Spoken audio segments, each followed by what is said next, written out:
Good morning to all. My name is Vipin Chandra. I am working as a assistant professor in राजकीय महाविद्यालय Satpuli district Pauri Garhwal.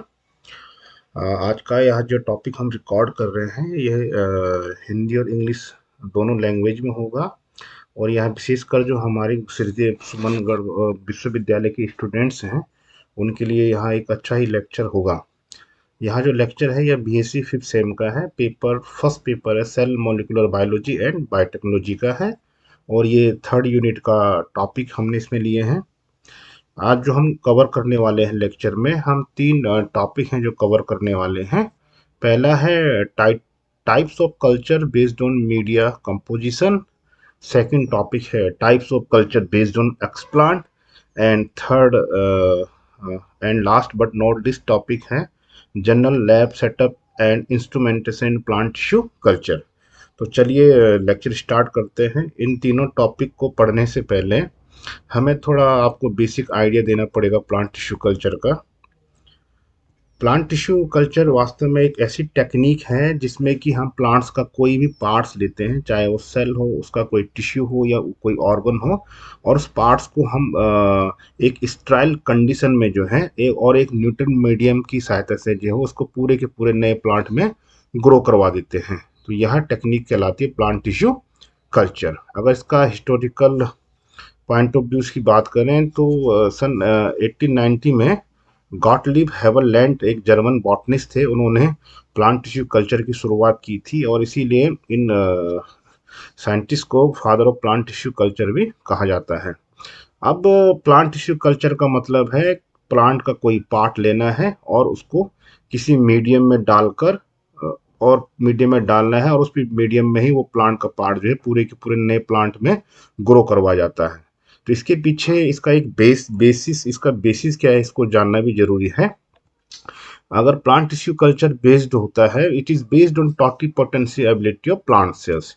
यानी कि यह plant cell में एक एबिलिटी होती है कि यदि कोई भी प्लांट सेल हो और उसको अच्छा इन्वायरमेंट दिया जाए तो वह सेल जो है पूरे के पूरे नए प्लांट में क्या है रिजनरेट हो सकता है। इसी एबिलिटी को यहाँ पर एक्सप्लॉइट किया जाता है प्लांट टिश्यू कल्चर में। और यहाँ पर अगर यही एबिलिटी बात करें तो एनिमल्स में ये एबिलिटी नहीं होती है। अब बात करें प्लांट टिश्यू अपने टॉपिक में आने से पहले हमें दो चीज़ों के बारे में जानना जरूरी है। पहला टर्मिनोलॉजी है एक एक्सप्लांट। तो एक्सप्लांट किसे कहेंगे? प्लांट का कोई भी पार्ट, वो सिंगल सेल हो सकती है, लीफ हो सकती है, उसकी कोई एपिकल मेरिस्टेम हो सकती है, उसका एम्ब्रियो हो सकता है, कोटिलिडन्स हो सकता है, हाइपोकोटाइल्स हो सकता है। मीन्स प्लांट का कोई भी पार्ट जिसका इस्तेमाल हम प्लांट टिश्यू कल्चर में स्टार्टिंग मटेरियल के रूप में किया जाता है उस पार्ट को कहा जाता है एक्सप्लांट। दूसरा है कल्चर मीडिया, या कल्चर मीडिया का दूसरा नाम है न्यूट्रिएंट मीडिया या फिर ग्रोथ मीडिया किसे कहते हैं।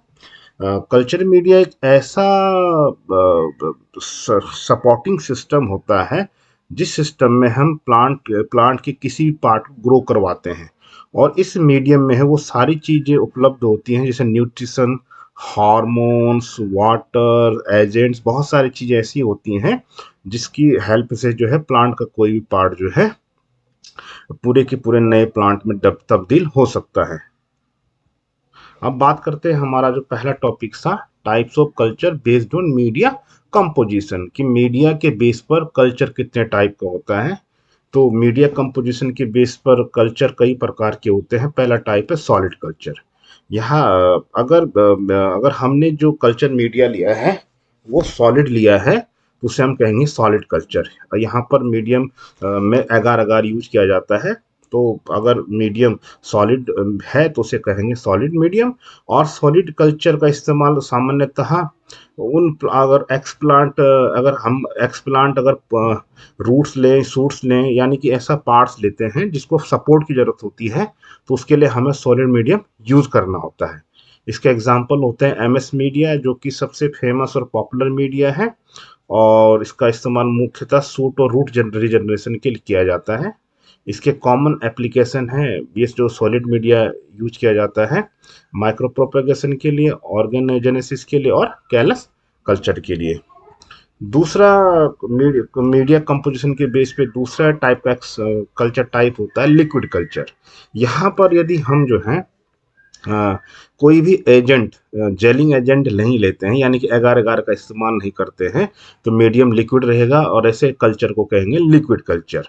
लिक्विड कल्चर का इस्तेमाल सामान्यतः किया जाता है सेल सस्पेंशन कल्चर के लिए, क्योंकि यहाँ पर हम सिंगल सेल लेंगे तो सिंगल सेल को यदि अगर सिंगल सेल के लिए यदि हम सॉलिड कल्चर लेते हैं तो सॉलिड कल्चर से सिंगल सेल को डैमेज हो सकता है, तो इसीलिए यहाँ पर हम जो है लिक्विड कल्चर लेते हैं।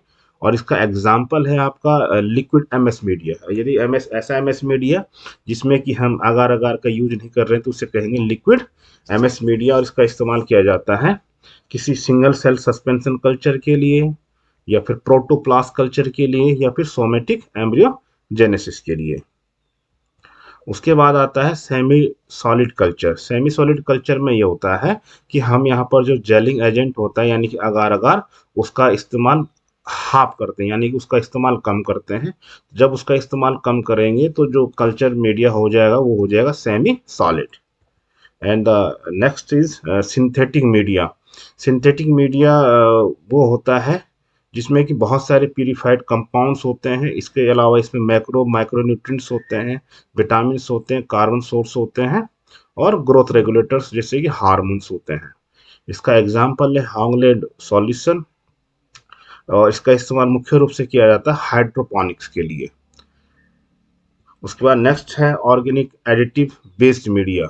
ऐसा मीडिया जिसमें कि ऑर्गेनिक सप्लीमेंट्स की भरमार होती है उसे कहा जाता है ऑर्गेनिक एडिटिव बेस्ड मीडिया। इस ऑर्गेनिक कंपाउंड के मामले में यहाँ पर कोकोनट वाटर यूज हो सकता है, बनाना यूज हो सकता है, पोटैटो एक्सट्रैक्ट यूज हो सकता है, ईस्ट एक्सट्रैक्ट यूज हो सकता है, चारकोल यूज हो सकता है, कैसिन हाइड्रोलाइजेट यूज हो सकता है। तो इसको कहेंगे ऑर्गेनिक एडिटिव मीडिया। और इसका कॉमन एप्लीकेशन होता है ऑर्किड टिश्यू कल्चर के लिए। जो ऑर्किड टिश्यू कल्चर होता है उसके लिए organic additive based media use होता है। And the next is hormone free media. यदि हमने जो कल्चर मीडिया लिया है यदि उसमें हम हार्मोन्स का इस्तेमाल नहीं करते हैं तो कल्चर मीडिया ऐसे कल्चर टाइप को कहेंगे हार्मोन फ्री मीडिया। और ये जो इस प्रकार के जो कल्चर मीडिया यूज किए जाते हैं वो यूज किए जाते हैं सीड के जर्मिनेशन के लिए, और इसका कॉमन एप्लीकेशन है सीड जर्मिनेशन। उसके बाद नेक्स्ट है growth regulator in reached media. Growth regulator यानी कि ऐसा कल्चर मीडिया जिसमें कि हार्मोन्स ज़्यादा लिए जाते हैं, तो ऐसे कल्चर टाइप को कहा जाएगा growth regulator in reached media. इसका एग्जाम्पल वही है, एमएस मीडिया लेना है लेकिन इसमें हार्मोन्स जैसे कि ऑक्सिन और साइटोकाइनिन की मात्रा बढ़ा देनी है। इसके अलावा ये देखिए यदि अगर हमें जो है रूट डेवलपमेंट करना है तो हम ऑक्सिन की मात्रा बढ़ा देंगे, और यदि सूट डेवलपमेंट करना है तो हम साइटोकाइनिन की मात्रा बढ़ा देंगे। उसके बाद है मिनिमल मीडिया। मिनिमल मीडिया ऐसा कल्चर मीडिया जिसमें कि प्लांट टिश्यू के सरवाइव करने के लिए मिनिमम न्यूट्रिएंट्स प्रोवाइड किए जाते हैं, उसे कहा जाता है मिनिमम मीडिया। तो इसका इस्तेमाल किया जाता है यदि हमने किसी टिश्यू को जो है बहुत लंबे समय के लिए रखना है, तो इसको करने के लिए हमें मिनिमल मीडिया की जरूरत पड़ती है। या फिर अगर हमें जेनेटिक रिलेटेड स्टडीज करनी है तो उसके लिए भी जो है मिनिमल मीडिया के इस्तेमाल की जरूरत पड़ती है। उसके बाद नेक्स्ट है osmotic pressure adjusted media. Osmotic pressure adjusted media यदि हम जो है मीडिया ऐसा जैसे फॉर एग्जांपल प्रोटोप्लास्ट कल्चर होता है, तो जब हम प्रोटोप्लास्ट कल्चर करवाते हैं तो प्रोटोप्लास्ट यानी कि एक नेकेड सेल को कहा जाता है प्रोटोप्लास्ट। ऐसी प्लांट सेल जिसमें कि सेल वॉल नहीं होती उसे कहा जाता है। तो सेल वॉल अगर हटा लेंगे तो बाकी जो बचा उसे प्रोटोप्लास्ट कहते हैं। तो जब हम प्रोटोप्लास्ट कल्चर करवाते हैं तो प्रोटोप्लास्ट बस्ट होने की क्या है बड़ी संभावनाएं होती हैं। तो बस्ट होने से बचाने के लिए वहां पर जो है ऑस्मेटिक प्रेशर को कंट्रोल करना आवश्यक होता है। तो यहाँ पर ऑस्मेटिक प्रेशर को कंट्रोल करने के लिए कुछ एजेंट डाले जाते हैं जिन्हें कहते हैं मैनिटॉल और सॉर्बिटल। तो यदि कल्चर मीडिया में ऑस्मेटिक प्रेशर को कंट्रोल करने के लिए एजेंट का यूज होता है तो ऐसे कल्चर मीडिया को ऐसे कल्चर टाइप को कहा जाता है ऑस्मोटिक प्रेशर एडजस्टेड मीडिया।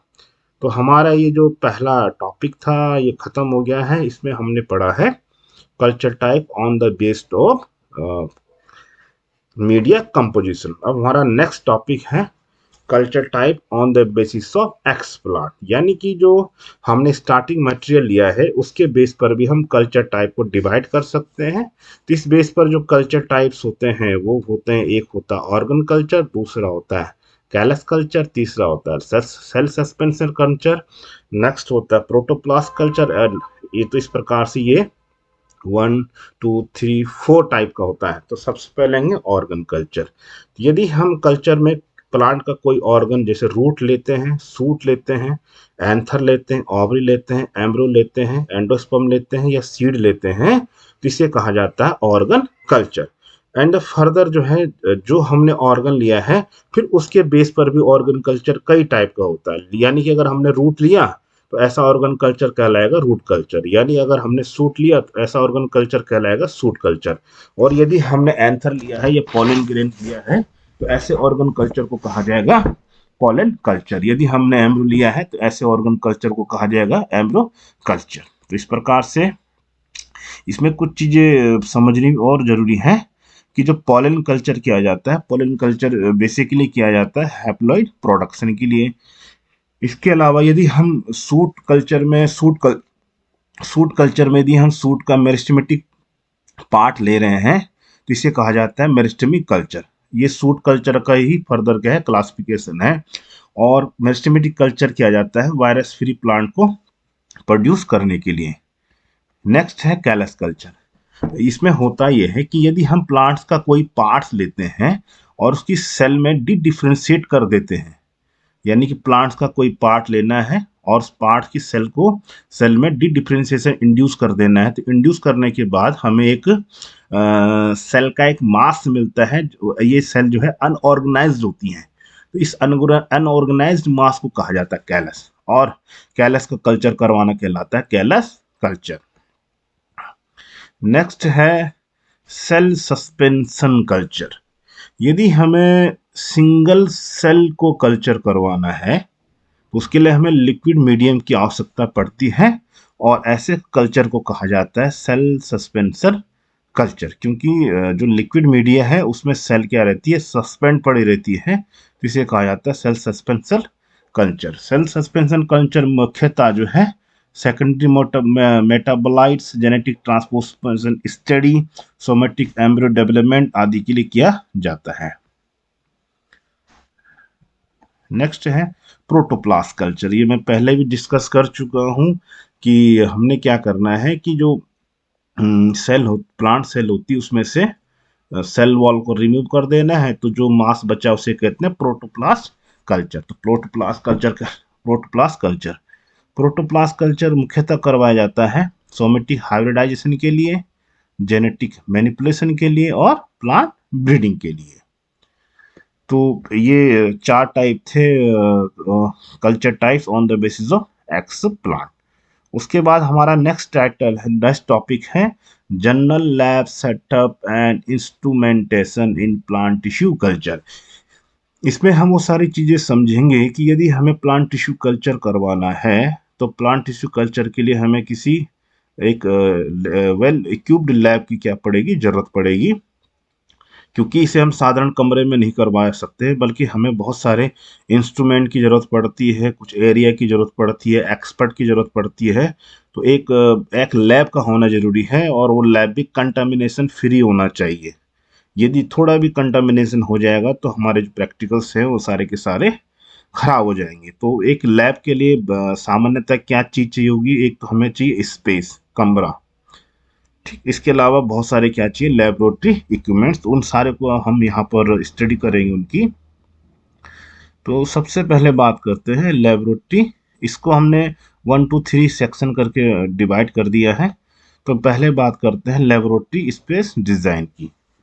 तो प्लांट टिश्यू कल्चर लैब के लिए हमें सबसे पहले चाहिए मीडिया प्रिपरेशन एरिया। यह एक ऐसा एरिया होता है जहाँ पर कि हमने जो है कल्चर मीडिया को प्रिपेयर करना है। दूसरा होता है कल्चर रूम। कल्चर रूम ऐसा ऐसा ऐसा एरिया होगा जहाँ पर कि हमने कल्चर करवाना है। इसके अलावा हमें चाहिए स्टेलाइजेशन एरिया। स्टेलाइजेशन एरिया हमें इस काम के लिए चाहिए होता है कि जहाँ पर हमारे ग्लासवेयर हैं, मीडिया है, इंस्ट्रूमेंट हैं, उनको हम क्या है स्टेलाइज कर पाए। उसके अलावा हमें चाहिए होता है एक एक दूसरा एरिया चाहिए होता है, स्टाइल एरिया चाहिए होगा, जहाँ पर कि हम इनोकुलेशन करते हैं, यानी कि हम एक्सप्लांट को कल्चर मीडिया में जो है ट्रांसफर करते हैं। तो इसके लिए भी हमें एक स्पेस की जरूरत पड़ती है। इसके अलावा हमें जो है एक स्टोरेज एरिया की ज़रूरत पड़ेगी, जहाँ पर कि हम हमारे केमिकल्स हैं, रिएजेंट्स हैं, कल्चर मीडिया है और बहुत सारी ऐसी चीज़ें हैं जिनको कि हम स्टोर करेंगे। तो यहाँ पर क्या है, एक बड़ा सा रूम होना चाहिए, बहुत बड़ा सा रूम होना चाहिए, जिसमें क्या है अलग अलग एरिया हम डिवाइड कर देंगे। और इसकी पहली शर्त तो होती है स्टेलाइजेशन, यानी कि पूरा का पूरा जो रूम होना है वो जर्म फ्री होना चाहिए। यदि उसमें जो है कंटामिनेशन हो गया तो हमारे जो एक्सपेरिमेंट्स हैं, ये जो प्रैक्टिकल्स चल रहे हैं, या जो हमारा वर्क चल रहा है, ये कंप्लीटली जो है खराब हो जाएगा। तो पहला था हमारा लेबोरेटरी के लिए स्पेस डिज़ाइन, तो हमें ये इन हेडिंग के अंदर उसको डिज़ाइन करना है। उसके बाद सेकंड है इंस्ट्रूमेंटेशन एंड इक्विपमेंट्स, यानी इसमें हम वो चीज़ देखेंगे कि हमें प्लांट टिश्यू कल्चर के लिए क्या क्या इंस्ट्रूमेंट चाहिए। तो सबसे पहले हमें चाहिए laminar air flow. Laminar air flow, ये डायग्राम आप देख रहे हैं, ये एक चैम्बर है, एक एरिया है। हमें ये मशीन है जिसे हम लेमिनार एयर फ्लो कह रहे हैं, ये यदि ये हमें एक ऐसा इन्वायरमेंट प्रोवाइड करवाता है जो कि स्ट्राइल इन्वायरमेंट होता है। तो हमें प्लांट टिश्यू कल्चर में यदि कोई काम करना है तो हमें एक इन्वायरमेंट की जरूरत पड़ेगी जहाँ पर कि कंटामिनेशन ना हो। तो ये जो है स्ट्राइल इन्वायरमेंट को प्रोवाइड करवाने का काम करता है लेमिनार एयर फ्लो। दूसरा ऑटोक्लेव। ये प्रेशर कुकर की तरह होता है, ये ऑटोक्लेव है।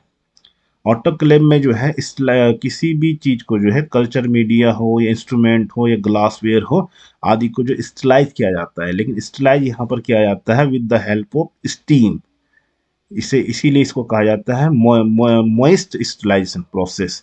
यहाँ पर क्या होता है, पानी को गर्म किया जाता है, इसके नीचे पानी को गर्म करने से जो भाप निकलती है और यहाँ पर प्रेशर होता है, तो उस भाप और प्रेशर से जो है जो जर्म है वो डेड हो जाते हैं, उनको किल कर देते हैं, इसीलिए इसको कहा जाता है स्टीम स्टलाइजेशन। उसके बाद है हॉट एयर ओवन। ये हॉट एयर ओवन का डायग्राम, ये उसकी फोटो है, पिक है। हॉट एयर ओवन में क्या है, हीट के थ्रू, हाई टेम्परेचर के थ्रू जो है जर्म को जो है किल किया जाता है। तो हमारे जो ग्लासवेयर होते हैं या कोई और इंस्ट्रूमेंट हो, तो उनको यदि हमें स्लाइड करना है तो दो तरीके हैं। एक तरीका है आपका ये आपका ऑटोक्लेव, इसमें स्टीम के थ्रू स्लाइड किया जाता है। दूसरा तरीका आपका हॉट एयर ओवन, इसमें हीट, जब करंट दौड़ाएंगे तो उससे हीट पैदा होगी और इस हीट से जर्म किल हो जाएंगे।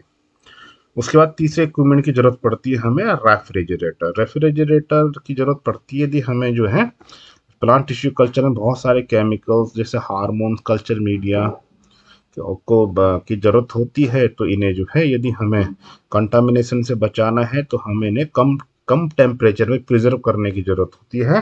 तो यहाँ पर कम टेम्परेचर प्रोवाइड करने के लिए जरूरत पड़ती है रेफ्रिजरेटर के लिए। उसके बाद है माइक्रोवेव ओवन या हीटिंग प्लेट। अगर हमें किस चीज़ को क्विक गर्म करना है तो उसके लिए जरूरत पड़ती है माइक्रोवेव ओवन की या फिर हीटिंग प्लेट की।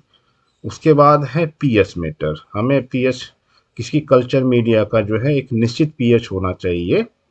तो अगर वो पीएच जो है ऊपर नीचे हो गया तो इससे जो है कल्चर खराब हो सकता है। तो उसको उस कल्चर का पीएच बार बार चेक करने के लिए हमें पीएच मीटर की भी क्या पड़ेगी जरूरत। उसके बाद है अगला है स्पेसिफिक इंस्ट्रूमेंटेशन, यानी कि कुछ इंस्ट्रूमेंट ऐसे हैं जो स्पेशल हैं, जिनकी जरूरत हमें टिश्यू कल्चर में पड़ेगी। सबसे पहले कल्चर वेसल्स के अंदर जैसे पैक्टी डिशेस हैं, टेस्ट ट्यूब्स हैं, जार्स हैं, ये बहुत सारे कामों के लिए ज़रूरत पड़ती है। जैसे एक्सप्लांट को ग्रो करवाना है, स्टाइल के लिए, हाई क्वालिटी प्रोवाइड करने के लिए जो है हमें ग्लासवेयर की ज़रूरत पड़ती है। इसके अलावा इनोकुलेशन लूप्स हैं, फॉस्सेप्स हैं, स्कापल्स हैं।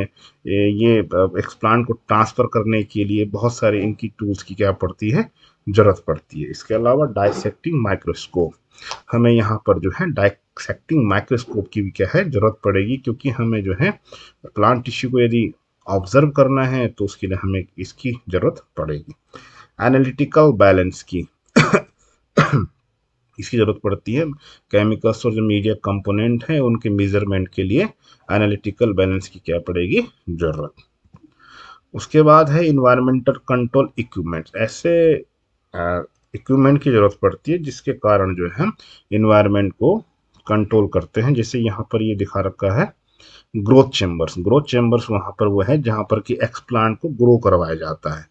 इसके अलावा इंक्यूबेटर, इंक्यूबेटर ये आपका इंक्यूबेटर है, इसके अंदर जो है कल्चर को रखा गया है। तो ये दोनों ग्रोथ चेम्बर्स या इंक्यूबेटर ऐसे इक्विपमेंट्स होते हैं जो कि ऑप्टिमम टेम्परेचर, लाइट, ह्यूमिडिटी आदि को एडजस्ट करके जितनी ज़रूरत पड़ती है उतनी चीज़ें क्या है अवेलेबल प्रोवाइड करवाते हैं।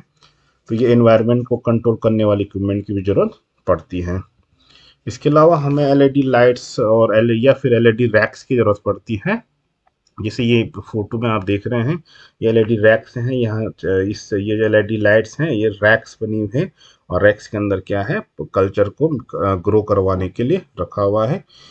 इसके अलावा जो हमारा पूरा का टिश्यू कल्चर लैब होगी वहाँ का टेम्परेचर 22 to 28 डिग्री सेंटीग्रेड होना चाहिए। तो हमें उसको एडजस्ट कर उसको इस को मेंटेन करने के लिए सेंट्रल एयर कंडीशनर की ज़रूरत पड़ेगी।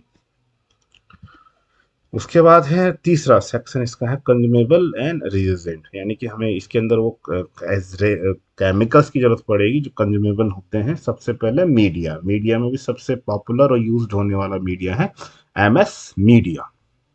उसके अलावा हमें जरूरत पड़ेगी plant growth regulators such as auxins, cytokinin, gibberellin, इसकी जरूरत पड़ेगी हमें। इसके अलावा कार्बन सोर्स के रूप में सुक्रोज और ग्लूकोज। इसके अलावा हमें जेलिंग एजेंट के लिए किसकी जरूरत पड़ेगी, अगार, अगार की।